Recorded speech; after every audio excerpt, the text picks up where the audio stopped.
I call this October 7th Planning Commission meeting to order. Thank you for having all of you with us tonight. The Planning Commission is a recommending body to City Council, so whatever decisions are made today, the final recommendations to City Council, and they make the final decisions. So come back and participate in the decision-making process. Two of the items, we have three on the agenda tonight.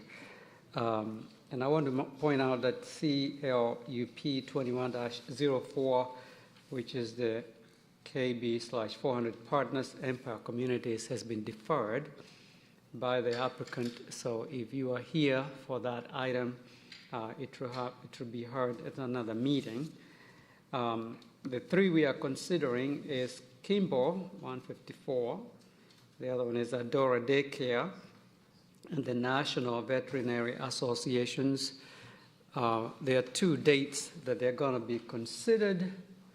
The Adora Daycare will go before Council on October 18th. Kimball and Emergency Veterinary will go to City Council on October the 25th. I believe those two are Monday evenings.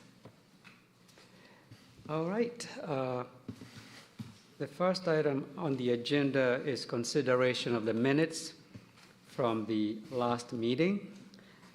What is the desire of the board? Mr. Chairman, I'd like to make a motion to approve the meeting minutes for September 2nd to 2021. Second. Motion has been made and properly seconded. All in favor, please raise your right hand. I am not voting because I was absent during the last meeting. All right, the first item to consider is Z-21-06/V-21-17 Kimball 154. Ms. Kathy Cook will present.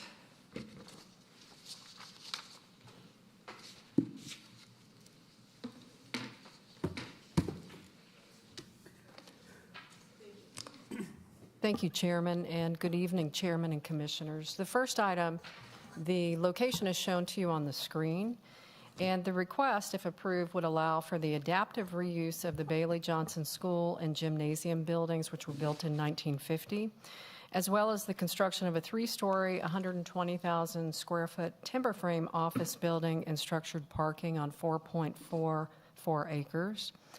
The applicant's letter of intent indicates that the development would likely be constructed as a single phase. However, market conditions would dictate two phases, with the Bailey Johnson buildings rehabilitated in the first phase and the new office building in a second phase. There's also a request to rezone from special use to OP because, of course, the previous use of this property was for the school, as well as then later it was a Fulton County maintenance facility. And to zone that to OP, office professional, and variances are requested to reduce building setbacks, increase maximum impervious area, increase the building height, reduce driveway spacing and parking requirements. And a lot of the variances that we'll talk about are, of course, as a result of saving the structure on the property. And I'll show you a kind of an aerial of how it shows, you know, the current building and that layout. So it's you know, a one-story main structure, and then it has the gym, which is a little bit taller, two-story facility, and then pictures, which were included in your packet, of the existing school, just so you can be familiar with what that property currently looks like. Again, it was originally developed as the Bailey Johnson School in 1950 and most recently used by Fulton County Schools as their maintenance yard. Surrounding properties are zoned O&I, office institutional, to the north and east, OP to the south, and R8AD, attached detached residential, medium density to the west. And let me put the site plan up here.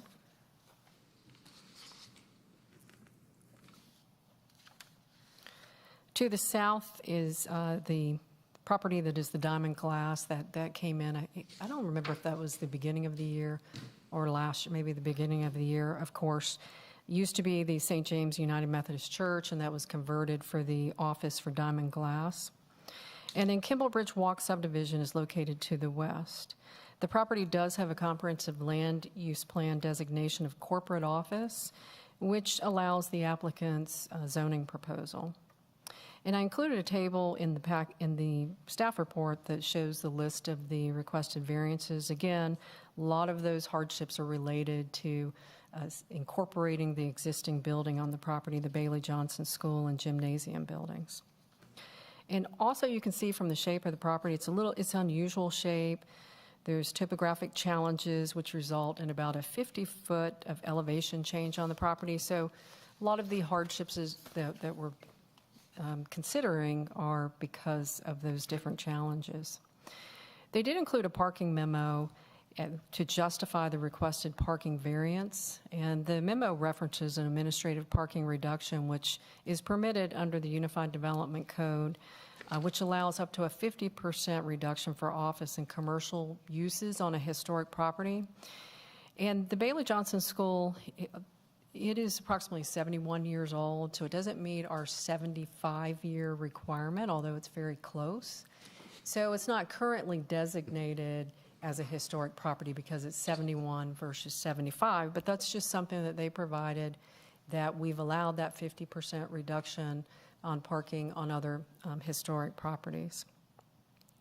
We are recommending with if a parking variance is approved that they have a minimum rate of 2.9 parking spaces per 1,000 square feet. The requirement to meet the 4 per 1,000 would require 640 parking spaces. They are requesting that variance to reduce to 2.5 per 1,000, but you'll see with our recommendation, we're recommending if a variance is approved, it should be a minimum of 2.9. And that's based on some of the research that our staff performed looking at ITE parking requirements, which state that about 85% of parking at an office is occupied. So looking at the 85%, that would be a 2.9 with our recommendation. And the applicant will talk about some of the reasons for the variance request, but of course, they're looking at the new use of office space, hybrid working, where you don't have everybody coming in every day of the week. So I'll let them talk more about that request when they come forward. The proposed 20-foot front setback is consistent with the existing buildings, which are they're as close as 6 feet from the Kimball Bridge Road right-of-way.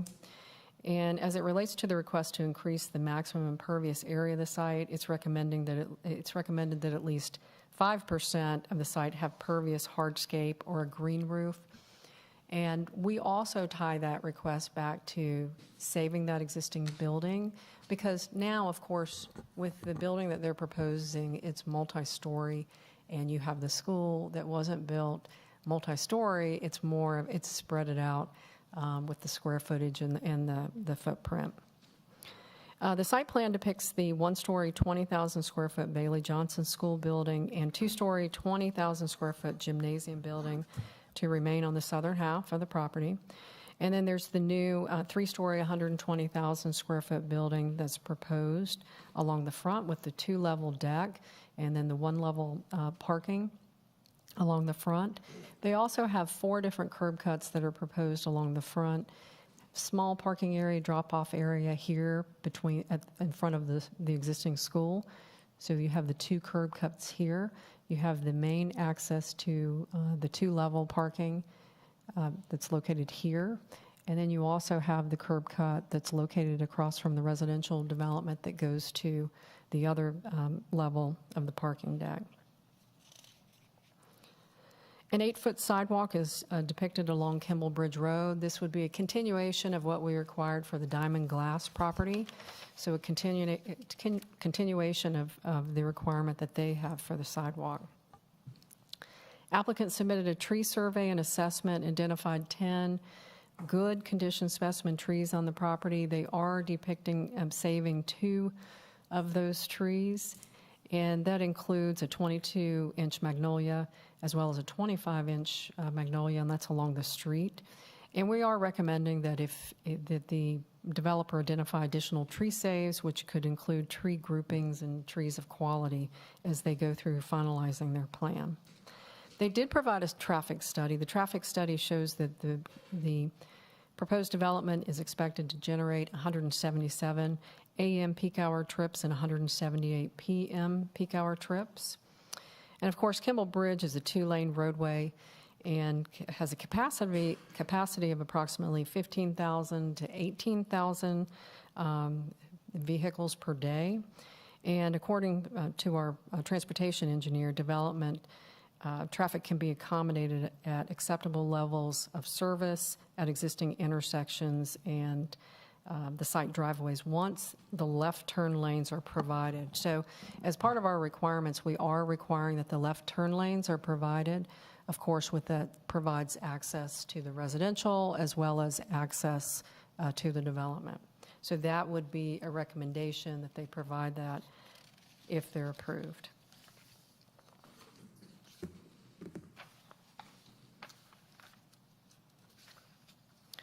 Also have some elevations of what they're proposing. This elevation shows the existing school and the renovations to that existing school.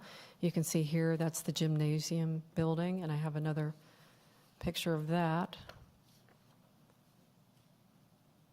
Here you can see the lower one-story, the gym. This is to the rear of the building, so they've provided some amenity spaces to the rear for the office workers.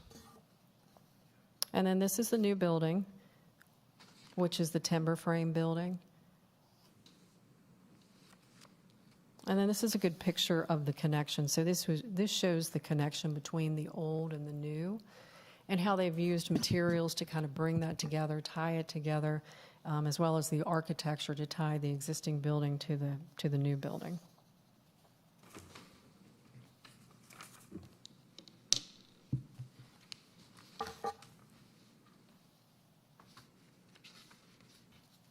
So when we looked at standards for zoning changes, the code states that the Planning Commission and the City Council shall consider different standards for a rezoning application. And of course, there's several different standards that we look at, and we've provided an answer to each one of them. But looking at A, whether the zoning proposal will permit a use that is suitable in view of the zoning use and development of adjacent and nearby property. And we did find that the zoning proposal is consistent with the comprehensive land use plan designation of the property, which is corporate office, the requesting office. And the current zoning of special use is typically reserved for publicly owned properties, which is not the intended future of this parcel. We also looked at the different variance criteria, and as I stated earlier, one of the criteria that we look at is that are there extraordinary and exceptional conditions pertaining to the particular piece of property in question because of its size, shape, or topography. Looking at the applicant's site with the saving the existing school buildings, that makes for a hardship on the property, as well as the topography, which is a 50-foot drop in some areas of the property, and then the shape of the parcel. So looking at all of that criteria, we are recommending the applicant's proposal, approval for the applicant's proposal. But we do have several conditions, of course, that we're recommending if it's approved, which increase the amount of parking from what they had proposed to 2.9 parking spaces per 1,000. As well as if they have the impervious area, if it's in excess of 70%, that be offset with pervious hardscape, green roof, and that's something that we can look at as they submit for a land disturbance permit.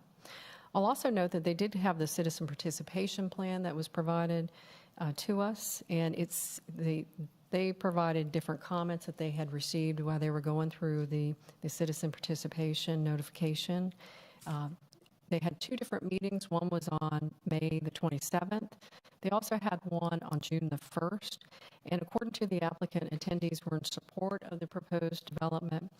They did have one area of concern, which was traffic, the amount of traffic that would be caused by the development. and in particular the driveway which aligns with the Stratham Drive, which is the residential entrance across the street. They were worried about the impact from the traffic there, and they even mentioned that could be possibly a roundabout that could be created instead of just the entrance at Stratham Drive. They also had the citizen zoning information meeting that they attended, which was June the 9th. We had similar comments. We had citizens that did attend and had similar comments at that meeting. Other questions that were brought up at the citizen zoning information meeting were the project timeline, what was the phasing going to be, as well as they were concerned about sidewalks and what would be, were there going to be sidewalks built to the south of this property.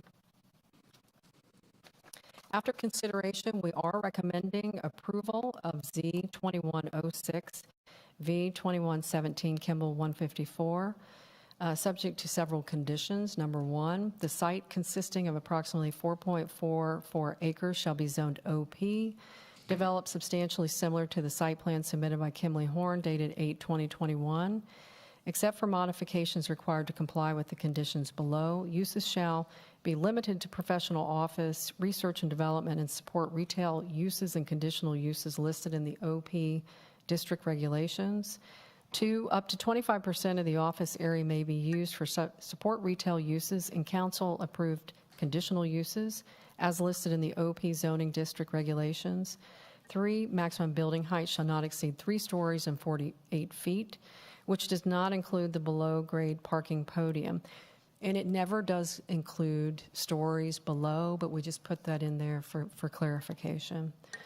4 has to do with the driveway spacing. 5, minimum 20-foot building setback shall be provided along Kimball Bridge Road, except that building setbacks for the Bailey Johnson School and Gymnasium buildings shall be as depicted on the site plan prepared by Kimley Horn dated 8/2021. 6 deals with the minimum parking requirements. 7, the architecture. 8, visibility of parking decks and what that should look like architecturally, the materials that are visible. 9, unique signage types as depicted on the submitted rendering shall be permitted with final approval by DRB. 10, developer shall improve the Kimball Bridge Road streetscape to include a 10-foot travel lane, 4-foot shoulder bike lane, 2-foot curb and gutter, 6-foot planter, and 8-foot sidewalk as approved by staff. A 6-foot planter may be reduced to 0 feet at locations adjacent to the gymnasium building as depicted on the site plan prepared by Kimley Horn dated 8/2021. Developer shall dedicate sufficient right-of-way in order for the city to maintain the sidewalk. 11, developer shall improve two-way left turn lane flush median as depicted on the site plan prepared by Kimley Horn, dated 8/2021. Final approval by staff. 12, minimum 20-foot landscape strip shall be provided along Kimball Bridge Road, except that reduced landscape strip areas shall be permitted where existing buildings encroach on the landscape strip. Shrubs required to screen parking areas may overlap the landscape strip. 13, it addresses foundation plantings. 14, decorative lighting. And trees in maximum 4-foot by 4-foot freestanding planters shall be placed on the upper level of the parking deck as approved by DRB. 15, sidewalk shall connect buildings to parking areas and the public sidewalk. 16, deals with the tree save areas and the requirements for the tree saves. 17, property owners shall designate the Bailey Johnson School and Gymnasium buildings as a historic property under the city's historic preservation incentive zoning ordinance prior to a certificate of occupancy. And the final condition, 18, markers shall be placed on the property recognizing the history of the Bailey Johnson School. And that concludes staff recommendation. If you have any questions, I'll be glad to try to answer those. Thank you for a thorough presentation. I have 8 questions and probably some follow-ups, but you may be able to answer several in one answer, so I just asked them in order, the way I wrote them down. The first one is regarding the public concern on the driveway aligning with Stratham Drive. Stratham here. Stratham. I didn't see a response. I just see the concern, but there isn't. Is there a concern? Certainly, and I don't know, Eric, if you want to discuss that concern here. The analysis provided by the applicant shows that the level of service at that intersection, once you have the left turn lanes provided, will be sufficient to provide a level of service C intersection operations during the AM and PM peak hours, which is, really reasonable for an intersection. Level C at peak hour? Level of C during the peak hours, yes. Specifically, they talked about, after the construction of the project, the delay on doesn't exceed 20 seconds per vehicle on any of the approaches, which is it's a really well-performing intersection. And I think the second question is related to that, regarding the 4 curb cuts. Do they need 4 curb cuts in very close proximity? How would that affect traffic? The curb cuts were pretty much kind of a one-way traffic flow type of thing, at the historic properties.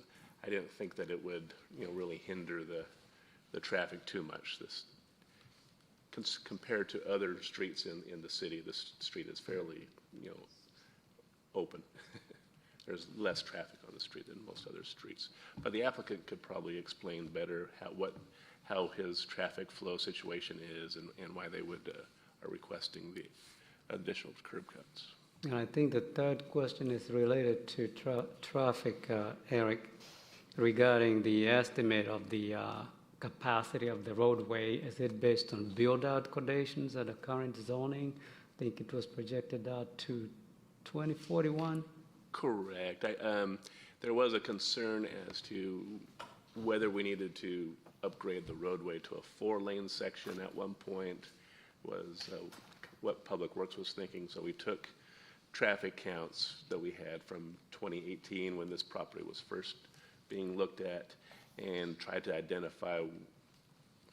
try to project growth. So we took this project as well as the Bailey project that we approved last month, and extrapolated that plus overall general growth over 20 years, and feel that we can still accommodate that with, our 2-lane road section with turn lanes.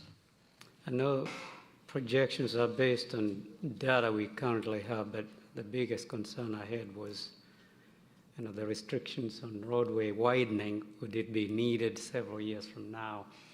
And of course, the 4 curb cuts are concerned. You have too many entry points. I can see there are constraints within the current, development that. Right. And there are some mitigations that could occur in the future if that became an issue. You could create a raised median and make those driveways, right in, right out driveways, which would significantly lower the impact to, that lower the impact from an intersection. But, it's not needed at this time, and it's not projected to be needed to be a concern in the future. What is the right-of-way width? I believe we're approaching 60 feet. The buildings do give us some constraint because of the closeness to the 6 foot, yeah. But I believe it's 60 foot. Once again, I think this is 6 foot from the right-of-way, right. not from the curb. Right, from the right-of-way. And we are, the variance is for 20 feet. The other question, which is related to that, would that variance to the setback be needed if it were not for the current buildings already on the site? And the reason I'm asking this is, would there be any new development that encroaches into the setback that necessitates, the variance? Or just because the existing? I think it's just because of the existing. I did see a note on the consideration that says that may not be needed. That's what it says. So a typical setback would have been 65 feet, and then, of course, this is within 6 feet. So we did say a minimum 20-foot building setback for new buildings. That's for new buildings? Yes, for new buildings. All right. There is a requirement for impervious cover, and you did notice a vault under the parking lot. And one of the conditions, this is condition number 4, talks about pervious hudscape. Is that going to be something reviewed and approved by staff? It does say that. And what did you have in mind for pervious? They can use different types of pavers. We also requested green roof. So there's different methods that our stormwater engineer would look at in order, to reduce any of the impacts. Yeah, permeable pavers, depending on what they are, can be problematic after they are sufficiently. They can, packed. because over time, of course, as you know, they can fill in with, small sediment. Then they're not really taking in water. So there's different methods that our stormwater engineer would have to look at. And I don't know if you want to add to that, Eric, but that's something that we would have to definitely take into consideration. Yeah, we're looking at the design of all these permeable surfaces to make sure that they have adequate or maybe even oversized storage of volume storage underneath the supporting rock material underneath the pavers. So we are making sure that they're actually designed as pervious and provide adequate storage for water volume. And we have several different means to increase that pervious area. We require all of the existing landscaping and recommend that those be incorporated into the stormwater management plan. And we're getting a lot of success with doing with those methods of trying to help provide some more infiltration and not just have surface water runoff from all these newer developments. Yeah, that's something significant that we as a city need to look at regarding stormwater management. I think the last question I have was on condition number 16, whether there'll be staff input regarding the safe trees research. Developer shall make every effort to save additional trees after some type of study. Any staff input on that? We will. When they come in for their land disturbance permit, some of the concerns that we have are a lot of the trees that can be saved are along this property line. And there was some pretty big impacts when this new office building and parking deck was built to the north of them. So we're still looking to see how impacted those trees are, that they're the main specimen trees that are on the study. So that's some of the concerns our arborist has. If, usually you can allow up to a 20% encroachment, but he's concerned that that may even be too much because of the impacts that took place when this development was built to the north. So that's something that we will continue to work with the developer on. Okay, I think I got all my questions in. Any other questions, members of the board? Yeah, I do. I have two, please.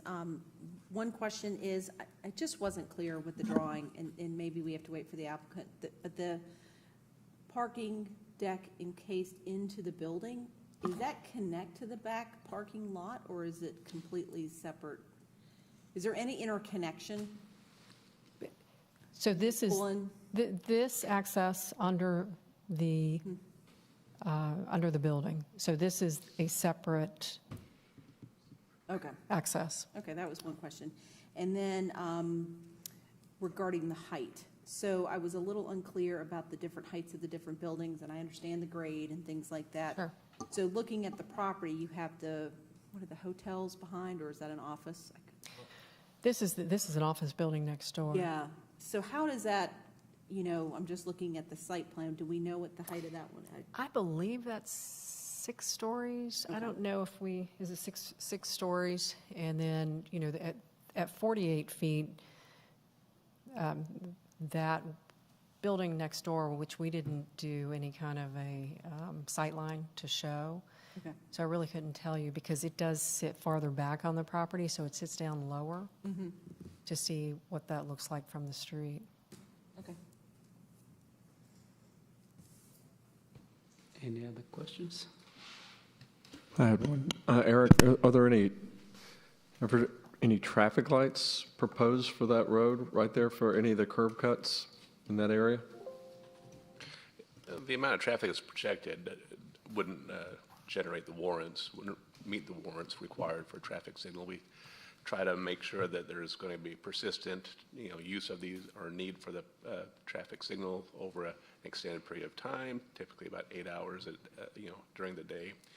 And the traffic projections for those uses in the neighborhood across the way don't produce those volumes that would suggest that we would put a traffic signal there.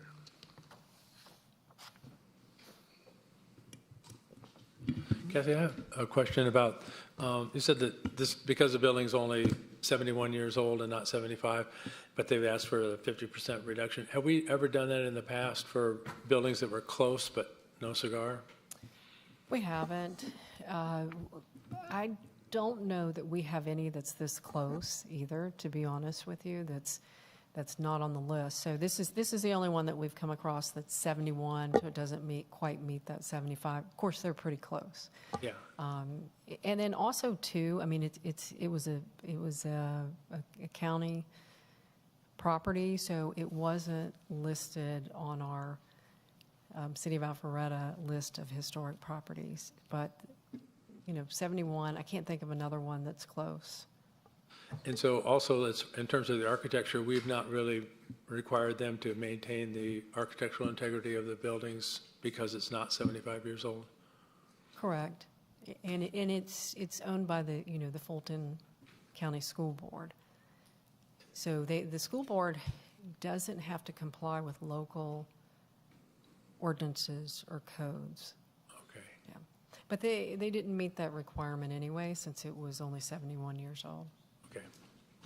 Now, I think I have a follow-up questions on your question. When is completion or initial CO expected? Because if we are 71 years old, within 4 years of when it would qualify.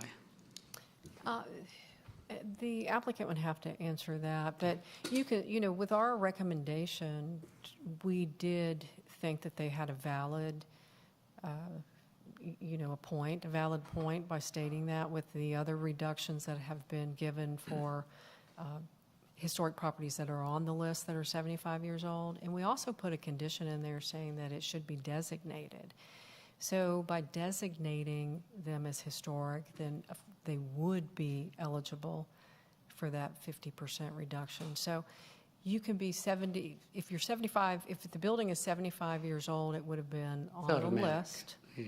But you can still go forward and designate a property as historic because of the history of that project. It doesn't even have to be just based on the age or the architecture of the building. It's Yeah, more or and less the history of the place. And I was asking that question to advance yours or to support that 71 is close enough and the buildings of historic nature. And in addition to that, knowing that the application is today, the construction is not going to start, for a while. It's going to even get closer to 75. So True. that was a supportive question. And we did. We believe that, it's important to keep that building and to repurpose that building. So that's why we were supporting the variances that they were requesting. I agree. Any other questions from the board? Well, I just have a quick question. So when is the last time kids were in that building? Because it has been at least 30, when do they leave? I mean, it's been a transportation place. It was a transportation building a lot longer than it was a school. Yeah. It hasn't been opened at least 25 years. You're probably correct. Yeah, I mean, as long as I've lived in Alpharetta, it's been a maintenance. So it's great that it was a school, but it's really just a bus barn. Yeah, we can agree a long time. It was a long time ago. Well, if there are no further questions, we ask the applicant to come forward and make a presentation.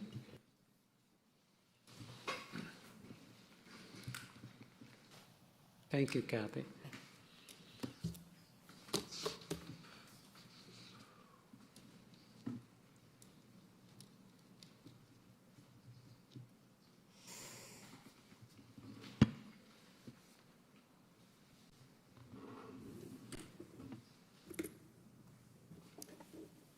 Good evening. Good evening. Matt, and I'm representing the Kimball Bridge Partner Venture Development Team, and we're here tonight to kind of present a little bit more and piggyback off Kathy and present more of the vision and the why behind the project and answer some of these questions as well. I think we can help out with that. We see this as really a one-of-a-kind opportunity for the Alpharetta community, just given what the building is and what it could be. And I think you guys will be able to follow along as we go. Our primary focus is really to restore this old school and sort of add to it and make it into something much greater. We understand that other development teams were really looking to tear it down, do whatever they were going to do, but it's always been our idea to repurpose it and kind of restore the legacy of the school and that story and bring it along with us. Feel fortunate to bring new life to it, to kind of bring back the purpose and the soul and all of those things as a landmark to Alpharetta and sort of this entry point to that Avalon district.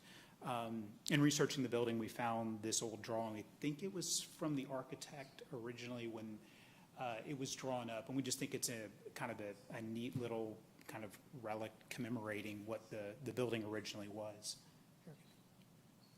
This is a site plan here. I know everybody here is fairly familiar, but just in case, bottom right dash gym, that's our 4.4 acres.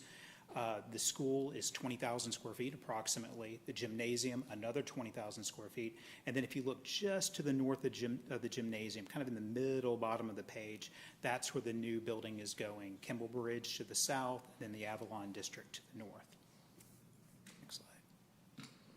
So these are, Kathy showed these before, but some of the existing building drawings. Building was built in 49. Addition was built in 53.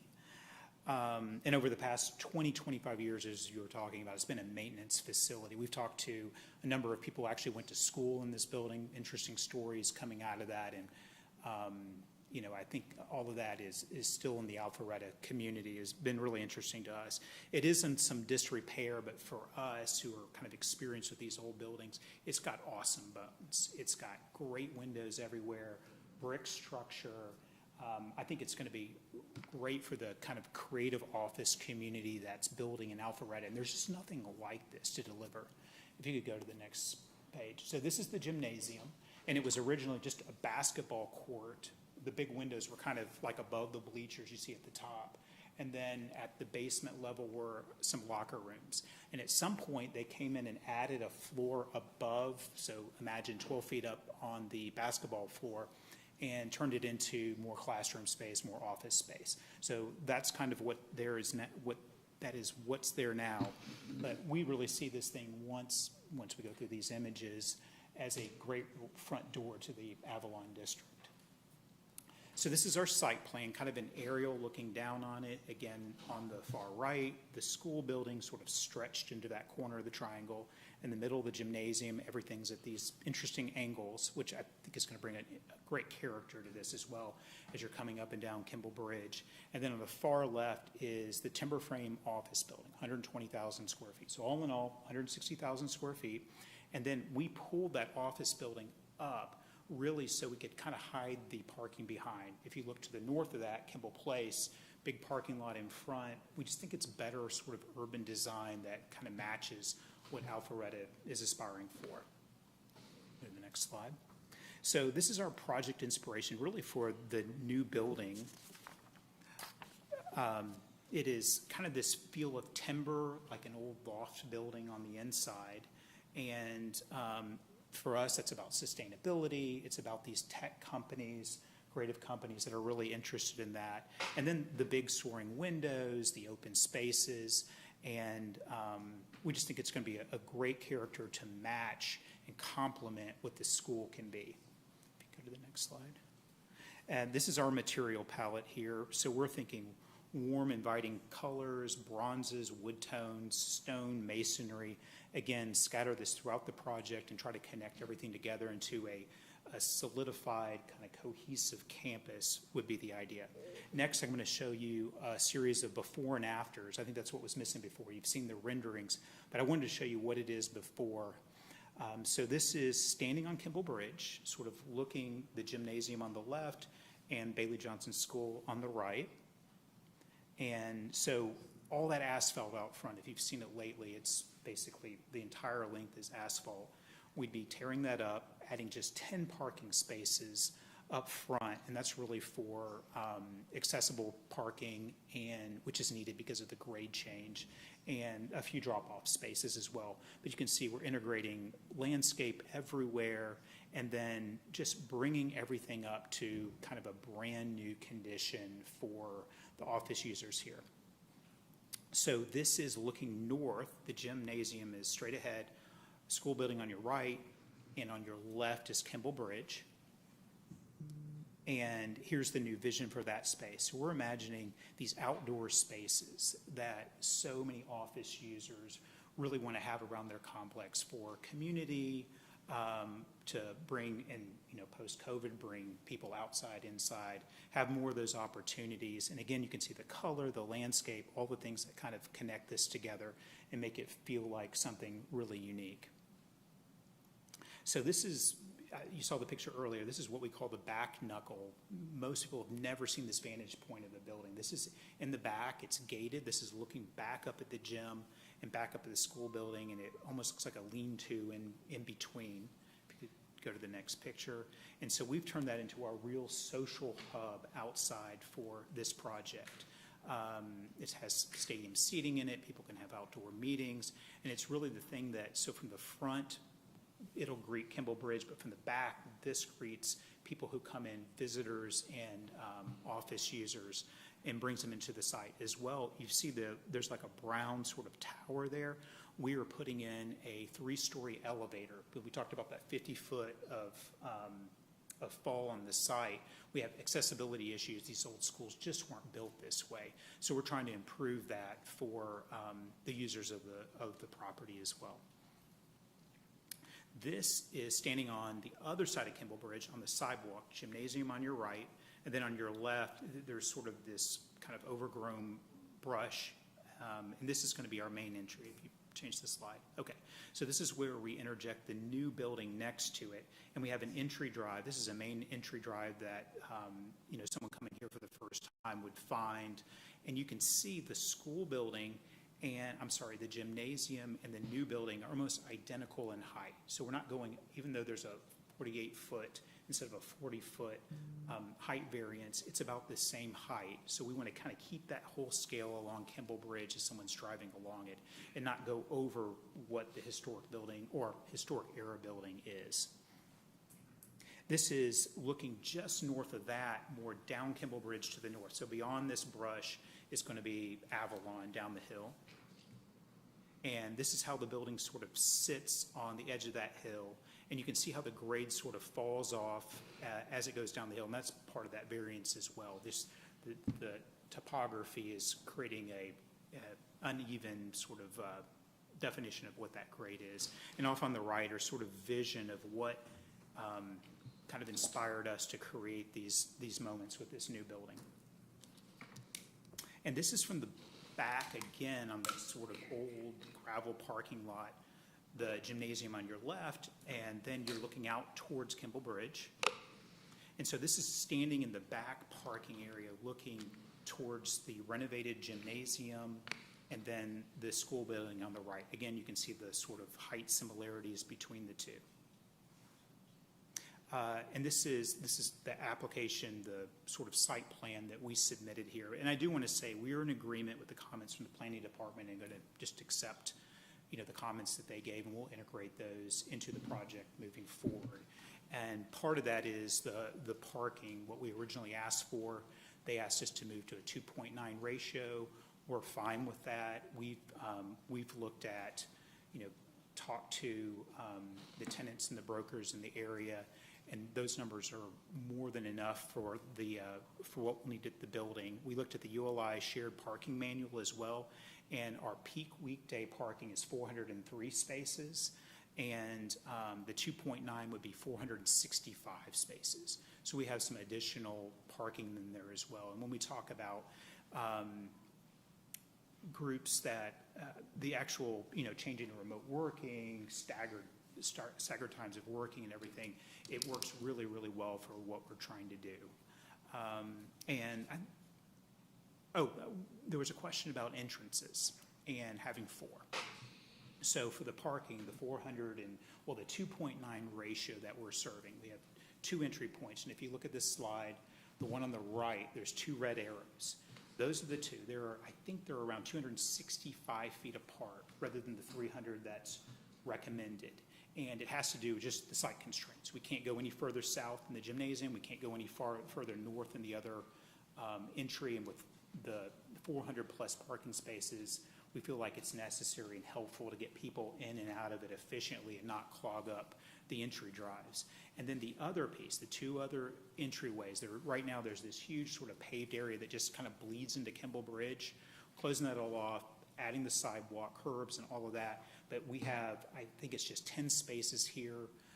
Half or a few of those are accessible so that people don't have to park down low, get in an elevator, and come up. They can go right in on grade to the school, and then some drop-off spaces. And it's a one-way in, one-way out, very little traffic created by this. So that's why we wanted to keep that thing there, just for practicality and accessibility for the school building. And with that, I'll leave it up to you for questions. Did I understand you to say that you are okay with all the staff accommodations? Pardon me? You have accepted all staff accommodations? Yes, sir. Okay. I'm still struggling with the fact that we have 4 curb cuts within a very short distance, and you don't think that's going to delay or affect traffic flow along the road during peak hour? And there is no other configuration without the 4. We do not think so, and we have our traffic engineer here to speak to it as well. But just with the 10 spaces and being more of just visitor parking that will not be used that much, it's more of convenience parking. We felt that it made a lot of sense. The site is so long, I think it's nearly 600 feet long. It's hard to traverse all the way up the hill to where that school is, and it's part of the sort of hardship in the topography. And so it's minimal, it's 10 spaces. We felt So like that's for just the parking in that area, that's what we have, those 2. That's all we have. And it's right in only, and then right out on the other side, is that? It is, The first 2 going west. right now, that is not how it's drawn. It's, you could come in from either side. Okay. The only other question I had is regarding the condition of the existing building. Seems like you have significant renovations going on. What is the current condition of repair of those buildings? HVAC, electrical, piping? Everything's new. Everything's Got everything. We hope to rehab the windows. They're fantastic. They're old steel windows. They're just exactly what you want in one of these creative office buildings. And we've worked with a couple of vendors who come in. This happened at Ponce Market. They take the window frames, they sandblast them, and they put double glazing in to meet current building code in terms of HVAC and all that sort of thing. So that's our goal. There are some window punches in the gymnasium that have been filled in. You can see where the brick was added at some point for whatever use they had along the years. But we're going to go in and take those back out and restore it to where the old windows were to bring in more natural light and more views. And those will be new windows, aluminum windows. We'll try to match the integrity of the original windows as much as possible. Thank you. That's our hope, and we have to go through and assess it as we move. Yeah. I'd like to ask a question, if you don't mind. First of all, I'd like to applaud you, by the way, for this site. First time I looked at this site, I was like, there are so many challenges on this site besides the historical kind of piece. But I'm A lot of people don't even know it's there. Yeah, I mean, it's crazy sight, because I looked at it before, and I was like, the topography on it, just the pure triangle that you're trying to work through. So good for you and your team, and kind of putting something so creative kind of together. And I've seen this application with brick, the modernization, bringing something old, new again. But I think what I'm geared more towards, I understand the chairman's kind of comments of the 4 curb cuts, but I've seen this done before, kind of, and I know that site really well, is it actually probably will improve traffic a little bit by having more multiple points of access. And you got one horseshoe in and out, that takes 2 of that 4 out of the way. So it's easy to spin through there, and that's probably a rapid turn as far as getting people off that road quick. But my long-winded question is probably like, walk me through the sequential order of how you're going to work through this property. And here's what I'm trying to get to. Are you going to build the new building first? Because obviously, it's a stale, old building, and I understand the concerns there. And what Kathy was kind of talking, the historical piece, considering probably all the environmental issues you're going to have going into that building with asbestos and everything else that are there. I hope you get every credit possible, because it's going to take a lot to do it. Walk us through a little bit of how you build the new building and the older buildings that are there in place. So, all good questions, and I meant to touch on timing, so thanks for reminding me. So, our goal is to start construction at the end of second quarter 2022. This would be a single-phase project. That's our hope. As Kathy mentioned, market conditions will dictate that. So that would be, and it's a 14 to 16-month construction process. That includes the parking deck, the structured parking, all in the new building, and all of that.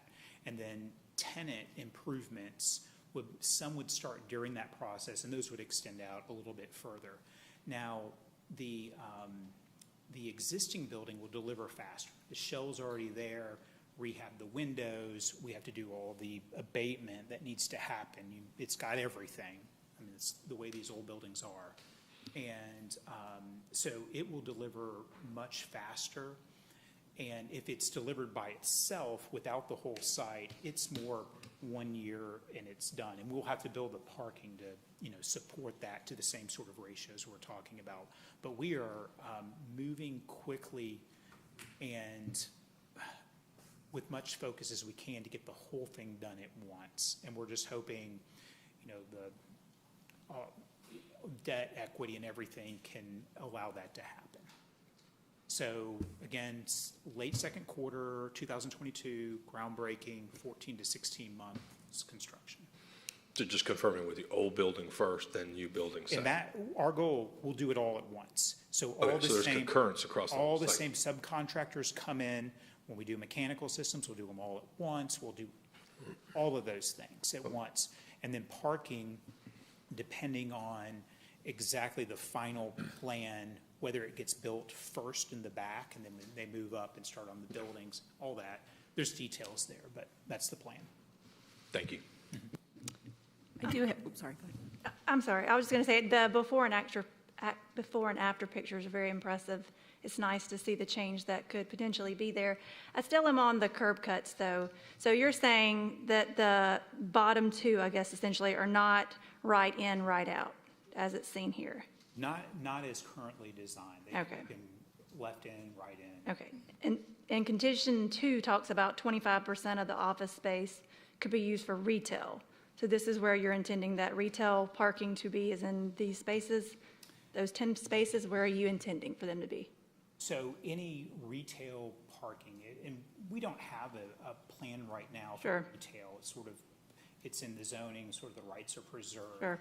But this would be more for if you got lucky and got one of the 6 extra spaces along with the accessible spaces up front, that's, someone would grab it. For the most part, everybody's parking in the back or underneath the building. And there was a question about that earlier. Yeah. How does it all connect? Because we have the parking further north is a level down. You're going right underneath the building into a parking garage. It all connects to the rest of the site. So you can go in one side and then come out underneath the building, or vice versa. Yeah, because it seems like the center one is the one that would be the most access. That's right. It's the most visible. I think people that are there every day will go into the one that makes sense for them as they get used to parking and where they like to park. And if you work at the new building versus the old building, cars will spread out as they need to. Okay. I have a question about detention. Detention is under the new building or under the parking deck? Under the parking deck in the rear, yes. Okay. And that's adequate for the project? Yes, sir. Okay. And then the other question is this all spec, or do you have some tenants, potential tenants lined up for the? We are using a broker now and actively speaking with tenants as we speak. Okay. You mentioned your traffic engineer is here. I just want to find out why you believe that having both access in and out on the lowermost curb cuts on the site plan, Uppermost. why it would make more sense to have a right in, right out. And John, hopefully I said that correct. Okay, hey, John Walker, traffic engineer with Kimley Horn. Okay, we're on Amber Park Drive.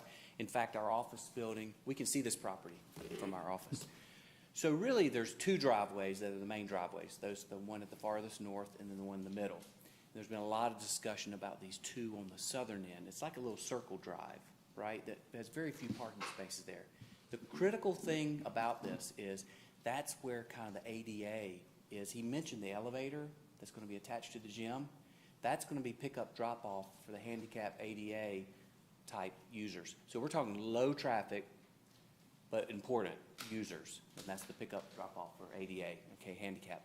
It's simply just you can turn in, circle, pick up, drop off, and come right back out. Yes, you could come into that driveway from the north, which means you could take a left in, or from the south, you could take a right in, because we don't know these users, which direction they're going to come.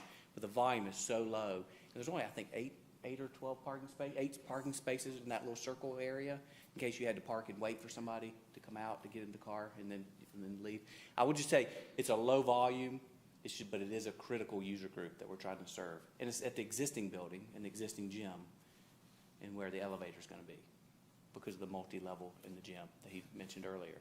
But the loading and unloading for the deck, the 400 and whatever spaces, that's primarily the middle one and the northernmost one, not this circle drive. What potential constraint would it do you incur? Do you think if it was a right in, right out?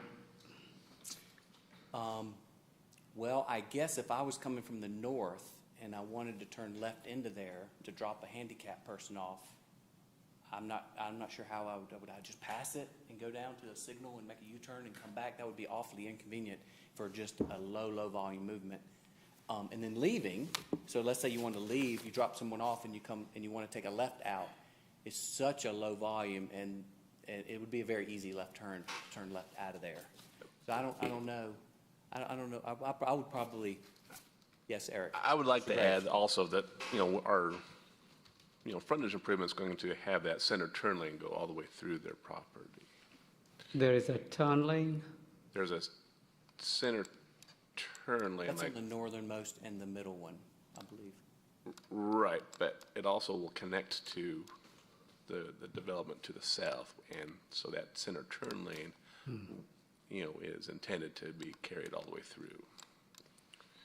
So not what's shown on the drawing? I believe that's the case, is that we have conditions to the south that would have a similar improvement. And if that were the case, the way the arrows are pointing, the lowermost would be, it can be, left in if you're coming from the other direction right out. I don't want to make a mountain out of a molehill, but I am just concerned about future traffic and ingress at that point. Sure. Can create a If that problem. connected through to the deck, to the 400 and some spaces, I would suggest to you that maybe that's a good point. Just 8 spaces and it's handicap pick up drop off. Because if you're extending that middle turn lane, then people can turn left and then turn right out. Right. But Correct. anyway, Yes, sir. You're right. all right. Agreed. I will say the need is there because of how long the building is. Tenant, for people to park 30 feet below it in the parking deck, come up and then make it all the way. It is very helpful to visitors and office users to have an option that is closer. It's longer than we typically see in any sort of office environment.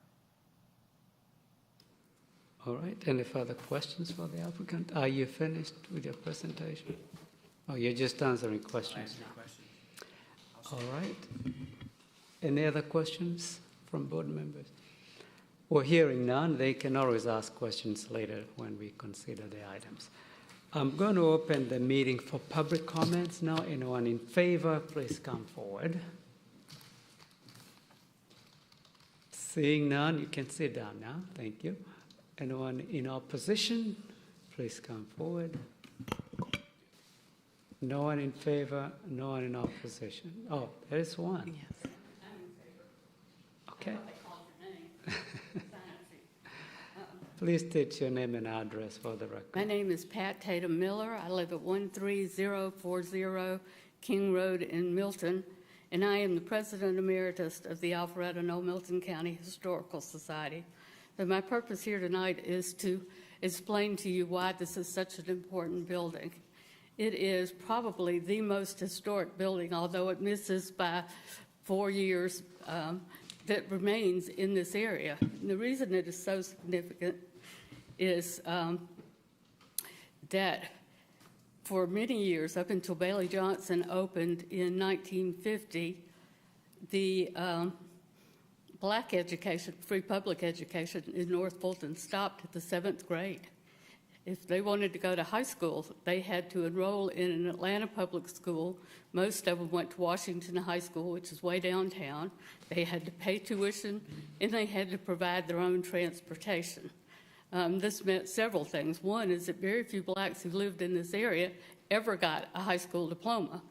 And the ones who did missed a lot of the things that you would normally associate with high school. They didn't get to play sports. They didn't get to do any of the after-school activities because there were a couple of people who had station wagons who ran carpools, and everybody had to get this carpool and get home, so they missed out on a lot.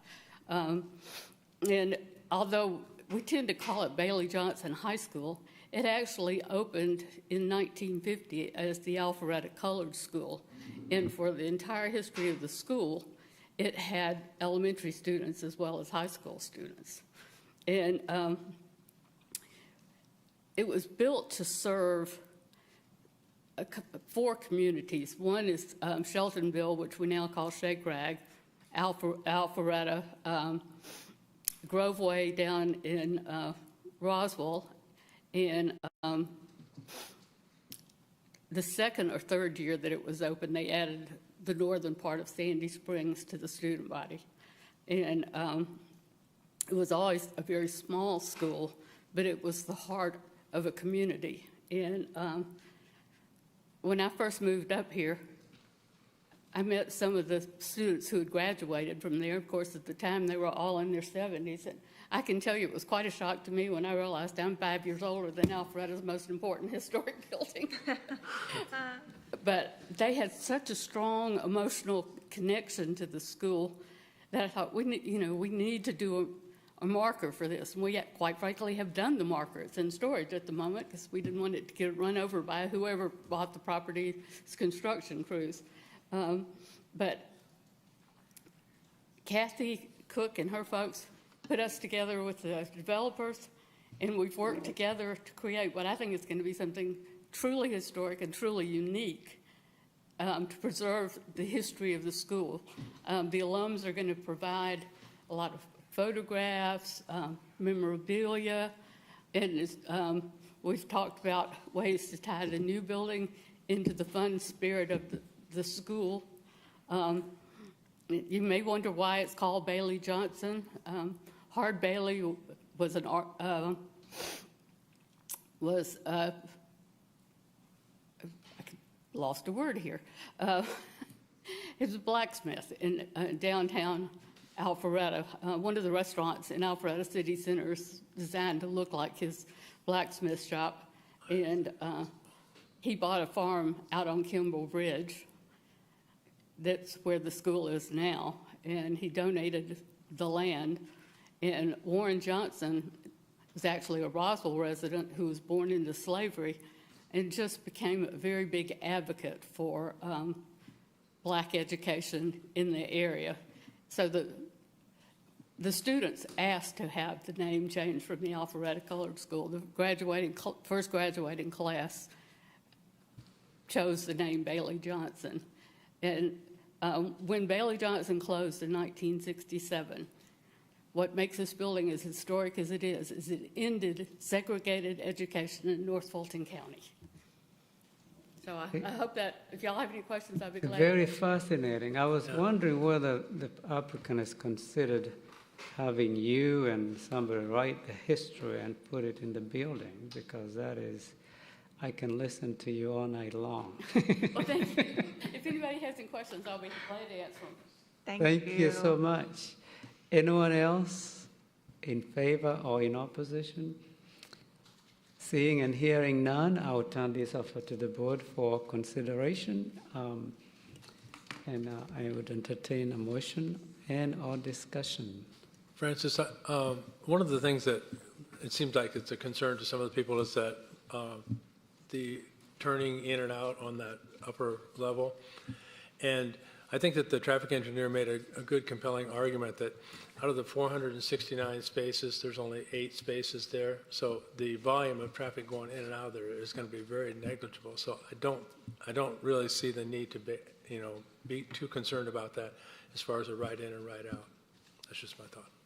Well, the problem is that the length of the distance between the two of them. Somebody trying to turn here or here, and somebody trying to come out can create confusion.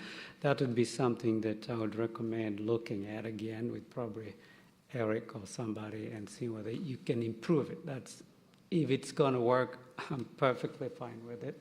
But if it can be looked at again to help traffic flow,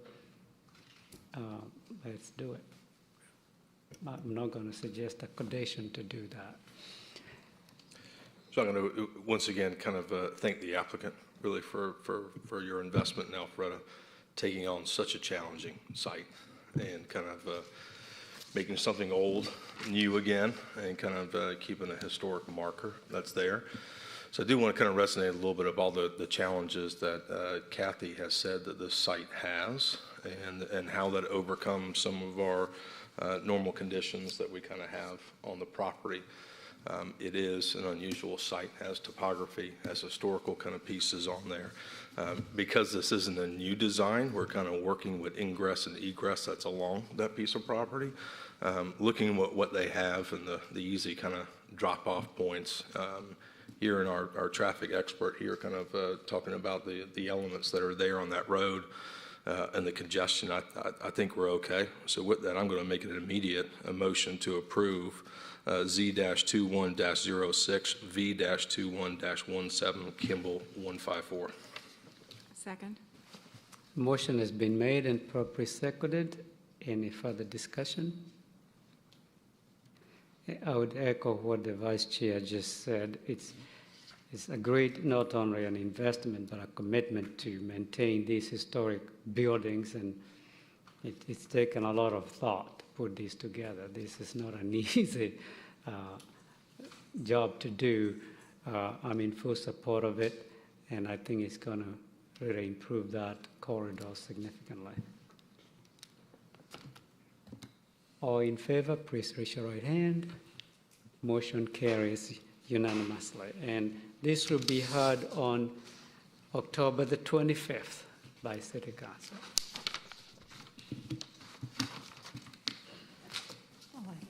All right, that took quite a bit of time. Thank you. The second item on the agenda is MP-21-08, Adora Daycare Center, KB-400 Partners. Michael Woodman will be presenting.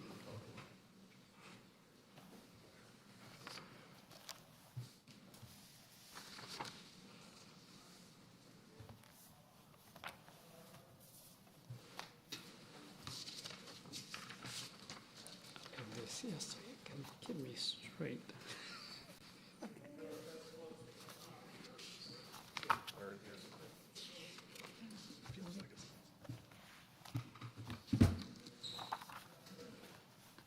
Thank you, Chairman and Commissioners. The next item before you is a master plan amendment to add daycare center as a permitted use in Pod B of the KB 400 Partners Master Plan.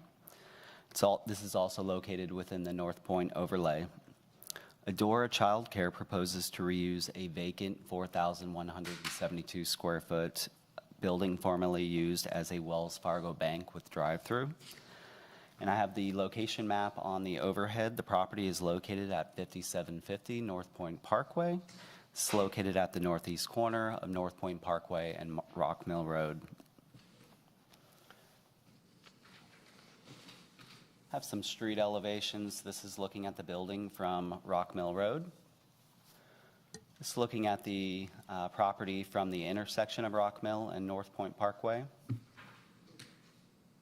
And then this is a photograph, or looking at the building from North Point Parkway. The site is 2.35 acres, zoned O&I, office institutional. Property was developed in 2004. As I mentioned, one-story, 4,172 square foot bank building with drive-through. Surrounding properties are zoned O&I to the west, north, and east, and community unit plan to the south. The North Point Park office condos are located to the west. Milton Park is located to the south, and a city-owned open space is located to the northeast. The KB 400 Partners Master Plan was approved in 1999, 27 total acres within the master plan, along both sides of North Point Parkway in this area, allowing office, freestanding restaurants, and freestanding bank. Daycare center is a permitted use in Pod C of the master plan and an accessory use in Pod A. However, for some reason, it just wasn't listed within Pod B. Have the applicant's site plan. So the site plan, they're just reusing the existing bank building. The drive-through facilities currently wrap around the rear of the building. They would convert those drive-through facilities into additional classroom space, that area totaling about 2,500 square feet. And they would also add a playground area around this area. And then they have a small addition on the north side of the building that's just a tad over 1,000 square feet. Which would push the existing dumpster enclosure to this location here. The total square footage of the building would be about 7,700 square feet. There are 35 existing parking spaces within the development. The UDC requires one space per 400 square feet for a daycare center, of which this site would exceed the minimum parking requirement. This item was shown to the public at the September 8th Community Zoning Information Meeting. There were no public comments. Staff has reviewed the applicant's proposal and finds that the use does not conflict with the established criteria for a master plan amendment. I believe the proposal would allow a daycare center which represents a neighborhood level service use that would complement surrounding uses. In addition, the master plan allows daycare center as a permitted use in Pod C and accessory in Pod A. As I mentioned, it's just unclear why the use was not allowed in Pod B, given that it was approved for office and commercial uses such as bakery, bank, and restaurant. And with that, staff is recommending approval of the applicant's request, subject to several conditions. Condition 1, daycare center shall be listed as a permitted use in the KB 400 Partners Master Plan, Pod B. Condition 2 is the site plan specific condition, and we also indicate the site would be limited to daycare center only. Condition 3 addresses exterior changes to the building and the new additions, as well as signage requiring DRB approval of those. There shall be no primary colors used on the exterior of the building, including on awnings or signage. At a minimum, existing buildings shall be pressure washed. Condition 4, drop-off and pickup operations shall be contained on site. Operations shall not impede traffic along Rock Mill Road and North Point Parkway. Condition 5, property owners shall assess site landscaping and replace missing, dead, and dying landscape material with final approval by DRB. New landscape material shall be sustainable landscaping with final approval by DRB. Again, this is within the North Point overlay, which we have a vision to create an eco-district, and the sustainable landscaping would further that. Condition 6, shrub plantings between the street and parking areas shall be upgraded with a double row of shrubs, minimum 2 foot tall at planting. New landscape material shall be sustainable landscaping, final approval by DRB. 7, fencing visible from North Point Parkway or Rock Mill Road shall be decorative as approved by DRB. Condition 8, playground area shall be screened from North Point Parkway and Rock Mill Road. Again, final approval by DRB.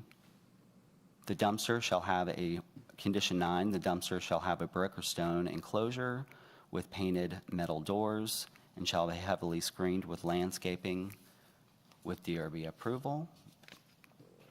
Condition 10, at a minimum, North Point Eco-District points shall include the use of sustainable landscaping and/or bioretention, subject to approval by staff during land disturbance permit. Condition 11, planter along Rock Mill Road and North Point Parkway shall be planted with a row of shrubs with approval by DRB. The planter is the strip of sod between the roadway and the sidewalk.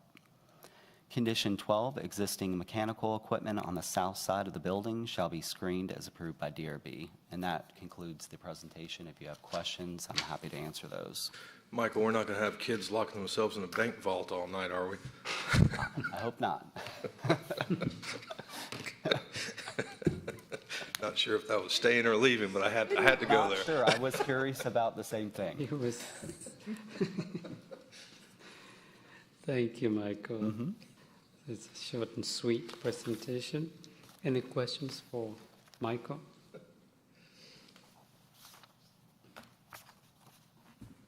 Real quick, you just think that being left off that list was just an oversight?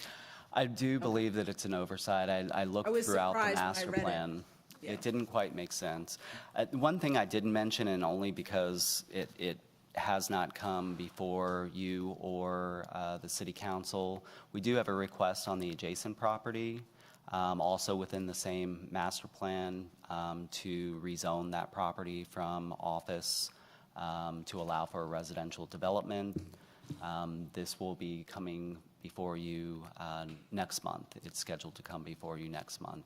Empire Communities is the applicant. Yeah, I was very confused by all the comments, because I thought they were to do with this one. I was like, the citizen feedback, I was very confused. Oh, that we didn't separate? Yeah. Yeah. I was like, what the heck are they talking about? Yeah. So, got it. Yeah, that was on the same CZIM, yes. Michael, I have a question about the trail that's on the back of there. It says there's Sure. a trail that was, where does that trail go to, or what does it do? Does it connect to other things, other properties? I'm glad you brought that up.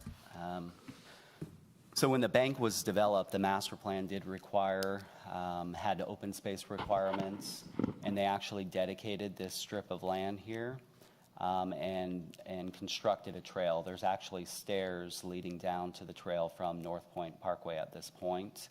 It does not connect currently to anywhere. It just dead ends at Rock Mill Road, but there is an opportunity to connect to a potential trail on the other side of the stream. There's a stream that runs along, well, actually, it runs along this property line right here, is the approximate location of the center line of the stream. And this development, which you will see next month, does have some plans for some boardwalks and trails within the stream buffer on this side. So there's potential to connect to that. Cool. Sounds good. Any further questions?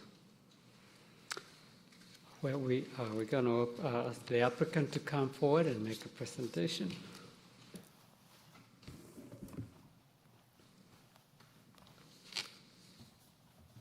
Good evening.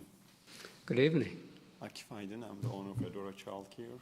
In fact, there is not much I add to Michael's presentation. What he said, I agree and I approve all of his presentation. If you have any questions, I'd love to address.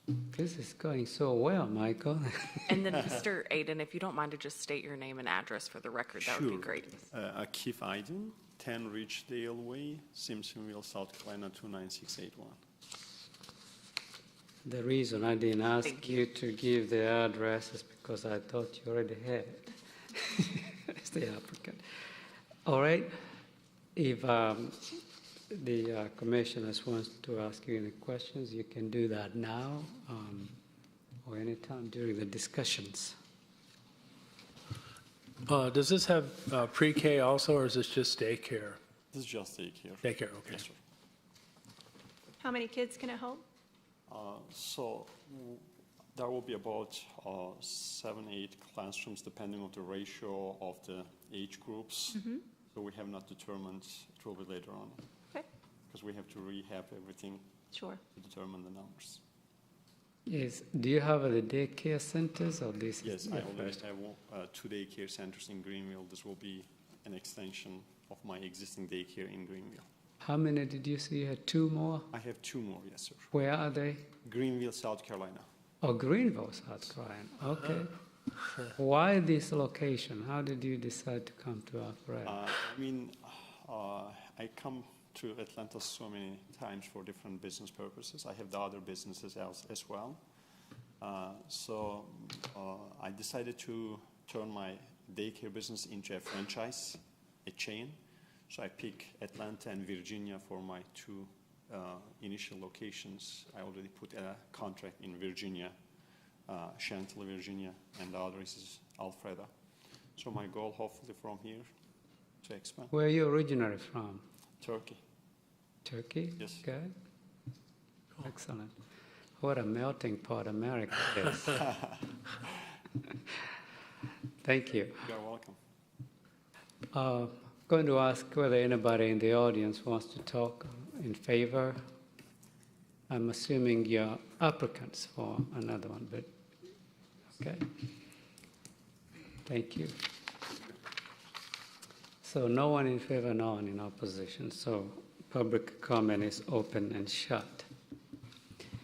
I'll turn this over to the board. Before that, do you have anything else you want to add? Just if you have any grandchildren and kids. That goes without saying. Perfect. I will turn this over to the board for a motion and our discussion. I move to approve MP-21-08 Adora Daycare Center KB/400 Partners with all staff recommendations. Second? Motion has been made and properly seconded. Any further discussion? I'll just say that I thought this is an appropriate location for a daycare based on other uses around it. So I think it does provide a lot of service to people living around that area and elsewhere. All in favor, please raise your right hand. Motion carries unanimously. It is going to be held on October 18th by City Council. Thank you very much. The last item on the agenda is MP-21-06/CU-21-12 National Veterinary Associations NVA/3100 Royal Boulevard South. And Michael will be presenting again.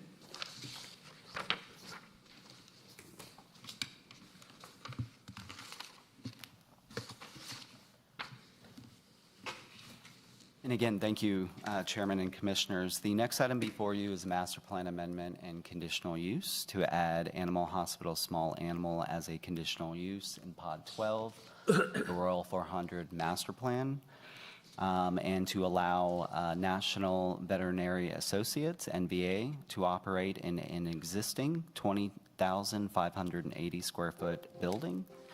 Have the location map on the overhead. This property is located at 3100 Royal Boulevard South, southwest corner of North Point Parkway and Royal Boulevard South. Do have some street view photographs of the existing building. So this is looking at the building from North Point Parkway. As you can see, you can just barely see the rooftop of the existing building, so it does sit pretty far down from the existing grade on North Point Parkway. And then as you turn from North Point Parkway onto Royal Boulevard South, a view of the building. This is a view of the front of the building from Royal Boulevard South. And I think that was it. Yeah, that was the last photograph that we have. The surrounding properties are all zoned O&I, office institutional, and they're all subject to the Royal 400 master plan. There's a low-rise office building. There are low-rise office buildings located to the east, south, and west, and there's a data center located to the north. The master plan was approved in 1986, 284-acre master plan, allowing for an office park at a density of 25,000 square feet per acre for office use. There have been 3 past master plan amendments within the master plan to add uses such as a church, data center, and an adult detox center. The animal hospital, I've got a table here. The animal hospital is permitted by right in the light industrial district, as well as with a conditional use in the agricultural, community unit plan, office institutional, C1, C2, which is your neighborhood commercial and general commercial, and the planned shopping center districts. There are 8 animal hospitals approved in the city, and I say approved because the last one that was just before you, the George Animal Hospital, is not yet opened. So 7 opened with a total of 8 approved currently. And we do have 1 emergency veterinary hospital, which is the veterinary emergency group just south of Avalon. NVA is an emergency veterinary business serving cats and dogs primarily. However, they do have primary focus on the practice of veterinary medicine, including preventative care and surgery, so they are a little bit different than VEG that you heard a few months back. NVA partners with local veterinarians to grow the business and network of veterinary hospitals. NVA has over 1,000 partnerships worldwide. The business would operate 24 hours a day, 7 days a week, and they would not board animals. And they anticipate approximately 25 employees. And the applicant did provide a site plan. They're not proposing any exterior changes except for to fence off 2 pet relief areas. This is North Point Parkway here, so you can see that they have been placed at the further away from North Point Parkway. This item was shown to the public at the September 8th Community Zoning Information Meeting, and there was just one question regarding whether there would be fencing, and that was addressed by the applicant. Just the 2 pet relief areas would be fenced. Staff has reviewed the applicant's proposal and finds that the use does not conflict with the established review criteria for conditional use and master plan amendments. The proposed use would be compatible with the surrounding uses and other locations for this business type, which are similarly situated in commercial and office environments. If approved, it is recommended that conditions be established as part of the application to limit any expansion of the business. So staff is recommending approval subject to 7 conditions. Those are 1, add animal hospital small animals to the Royal 400 Master Plan, Pod 12 as a conditional use. 2, animal hospital small animals shall be added as a conditional use at 3100 Royal Boulevard South and limited to no more than 20,580 square feet. 3, conditional use approval shall be limited to NVA. No additional animal hospitals, businesses, or subleasing shall be permitted within the approved space. 4, addresses the hours of operation, which again would be 24 hours a day, 7 days a week. 5 addresses the boarding of animals, which will be limited to short-term care incidental to a hospital stay. 6 limits the pet relief areas to the locations depicted on the site plan and requiring that those be screened from the street. And on condition 7, staff is requesting a change to the end of that sentence. That one reads, currently in your staff report, mobile resources supporting the business such as a mobile MRI or X-ray shall not be parked between the building and the street. As you can see, given that there is street frontage along all 3 sides of the building and no ability to park anything at the rear of the building, staff is proposing a change to condition 7, which would read, mobile resources supporting the business, such as a mobile MRI or X-ray, shall not be visible from North Point Parkway. And that concludes the staff presentation. If you have questions, I'm happy to answer those. Is NBA going to be using the entire building? Yes. 2,580 square feet. Is the building currently vacant? I believe so, but I'm sure that the applicant See them nodding at the will be able back. to address that. Okay. Was some one or 2 questions? Any Michael, other can you questions? explain why you changed that shall not be visible? What's the reasoning behind making them visible? So we just wanted to make sure, in discussions with the applicant today, it came to my attention that the condition as written just didn't make sense, given that there's street frontage along 3 sides of the building. So why don't you want them visible? So you just don't want? This is typical. So we've placed that condition on any other veterinary hospital, clinics that we've seen come through the conditional use process. It's just those mobile units, we just typically like to have those screened from the road or parked in an area that they're not visible from the road. And the last question, how close are any residences to these 2 pet areas? How close? This is an office park in this particular area. The nearest residential would be located to the east on the other side of the Big Creek Greenway. Okay. Big Creek. Michael, just want to confirm a couple of things. No outdoor kennels, no overnight boarding, no dogs going crazy at night, right, kind of with sounds or during the day. And the kennels are just for the pet relief, which is basically bio breaks, right? They're not out there all day barking or something like that, right? Correct. These are relief areas. Dogs are not meant to be out there unattended. Just confirming the noise part, that's all. Thank you.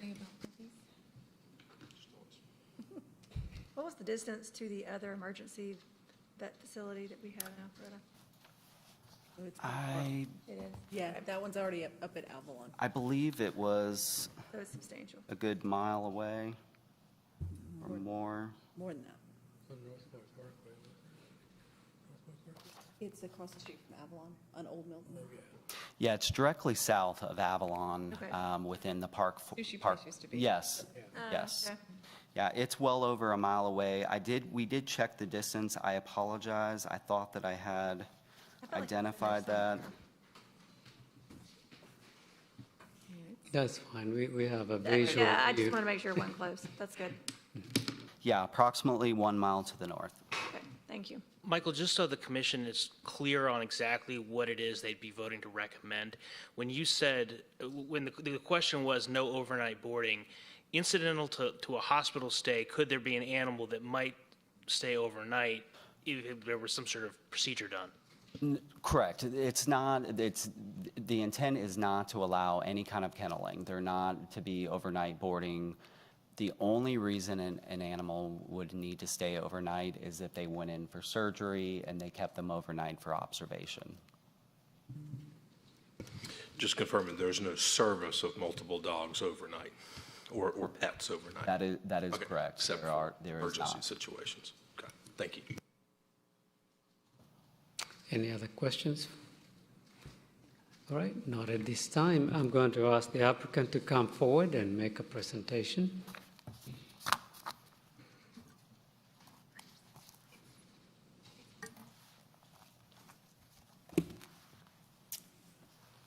Thank you all for your time. My name is Chandler Bovis. I work for Bridger Properties. I'm here on behalf of Bridger Properties and North American Veterinaries Association, National Veterinaries Association for this proposal. I think Michael has done a fantastic job summarizing everything. You had one question about whether the building is vacant or not. Can you give the address for the record? I didn't ask the previous applicant. I'm sorry. I was corrected. My address, 7714 Street, Atlanta, Georgia, 30318. Thank you. Sorry about that. One of the questions that you all had, does the building currently sit vacant? It does. It was previously home to McGriff Insurance Associates, who just went in-house with a neighboring office with BB&T, now Truist. And that was on the 31st of July. Okay.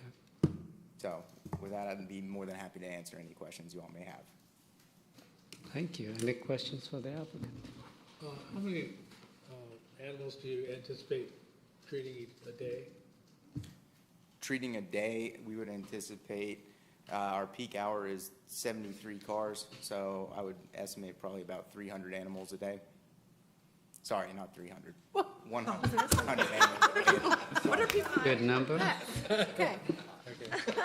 It's a specialized animal hospital, so it's different than the veterinary emergency group that we would have about a mile to the north, right, just south of the Avalon, to where this full 20,000 square foot building is going to be exclusively used for all types of animals, not only just preventive care, but also more specific procedures that a smaller practice may not be able to accommodate. How does it compare to VEG? Is it comparable to the same kinds of things you're doing that you would be doing, or how are you different from them? It'd be different, both one from the size and the group itself. National NVA is more sophisticated in the sense that they offer a wider array of procedures that a practice such as VEG may not be able to accommodate in a smaller setting. I believe theirs is about 2,800 square feet or something, directly to the south of Avalon. So this is a full spectrum of veterinary services in the 20,000 square foot building that they would be occupying. Do you have any other presence located in the Atlanta area? For NVA specifically? NVA specifically, I do not believe so. What would be the closest location that you would have? For NVA, it's a good question I do not have the answer to. Well, thank you for choosing Alpharetta. Absolutely. Thank you. I have special respect for veterinarians treating animals that don't talk until when they hurt and they don't know what you're doing. You do good work, very good work.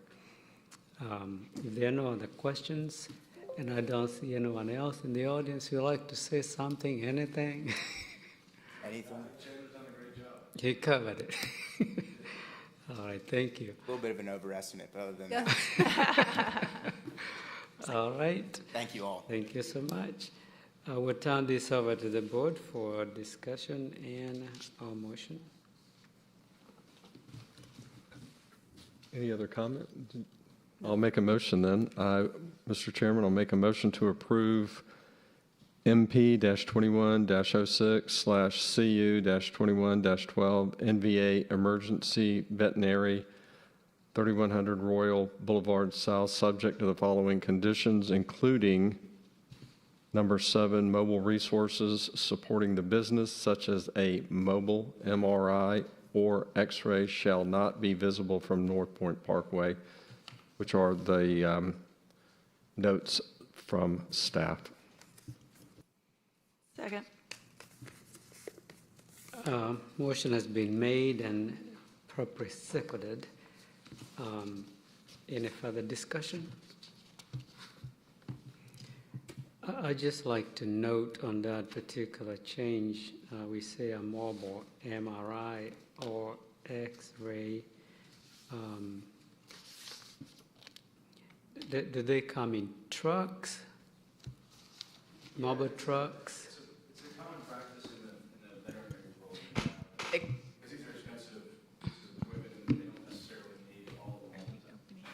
you don't mind to just step forward to the podium. Sorry to interrupt. Hi, my name is Jack Arnold with Bridger Properties, 3047 Rockingham Drive, Atlanta, 30327. It's a customary element to veterinary practices to have these mobile, it's effectively a trailer is the easiest way to put it, although that has a negative connotation. They don't always need all of this expensive equipment, and so that they can effectively use them on a part-time basis. It's a really common thing, and so they like to have them effectively on site when they need them at certain times. They come and go, so they are. They come and go, but they'll stay for significant chunks of time when needed. So you call them MRI, X-ray trailers? It's a mobile MRI or X-ray, or there can be other pieces, CAT scans, things like all of the big expensive equipment that we have in our hospitals that are needed, but on a lesser basis. Thank you. All right. All in favor, please raise your right hand. Motion carries unanimously. It will be held by City Council on October the 25th. Thank you very much. Any other item for the board would like to discuss? We have plenty of time. Sometimes we go until midnight and it's only 8:10. Hearing none, the meeting is adjourned. Hey, Kathy, what does our November look like?